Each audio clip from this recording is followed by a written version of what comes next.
Direct, donc tout ça déjà dans Zela. Ouais, toujours tout à l'heure. Donc ça dit, on a 9h04. Tout à l'heure. Yeme Freddy, ça c'est quoi ça? C'est quoi ça, maman Balio Sombo 14 tous à la wana yamba la zalit. Bon.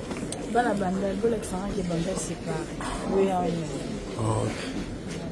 Bosso Malabino déjà habillé, tu vois déjà un génie moko monstre d'amour. Ça message pour la bana matete. Donc bana matete nyonso bosso bababie bana mongo.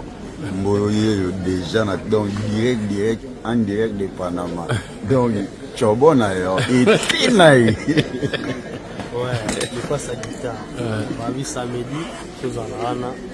Donc la musique à kitoko qui sera prévue avec Monstre d'amour, mais c'est voilà, du bon mange ça, comme artiste, papa la maille, la noix pour mange ça raté beaucoup. Le ça hommage pour ça bien. Samedi, tous en Adidas Arena, pour consommer beau son de billets, toi dans les rapports, ouais. Ouais, chef du clan, donc autrement appelé Coco Matete. Donc il y a un bon monde qui Coco Matete. Les autres, Nana Bino. la bala de Fakoto, Kozo ya Samedi, et Winda Mabebo ya Ebele.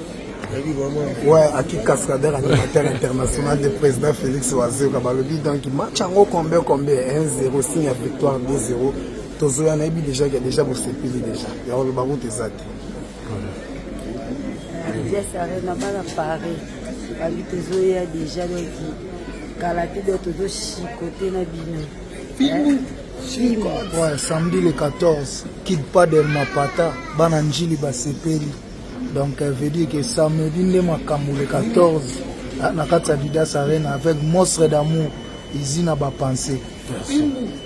Ouais, le rendez-vous donc le 14 décembre, surtout na Arena quoi. D'abord na gal tout boya pena bomona, donc pena habite un peu quoi.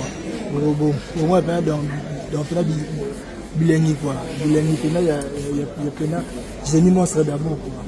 Là c'est la bino le 14 décembre à Adidas Arena. Il est là, c'était le rendez-vous. Maintenant, la rêve devient la réalité. Monstre d'amour, ils n'ont pas pensé. Est-ce grave, le génie de la musique congolaise? Donc, il n'y a pas le Tumba Simaro. Tout est dans la bibliothèque Moko ya Congo. Est-ce grave? Adidas Arena le 14 décembre. Achetez déjà vos billets, ceux qui n'ont pas encore acheté.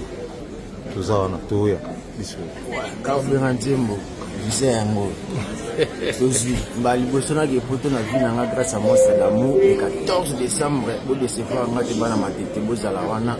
Je vous invite pour continuer au sombre habillé. La Congo et Miko Binambonda et puis son patron S Graf Monstre d'amour le génie. Merci. J'aimerais bien que vous puissiez vous abonner massivement sur la chaîne Cultura PV News pour avoir des nouvelles du groupe.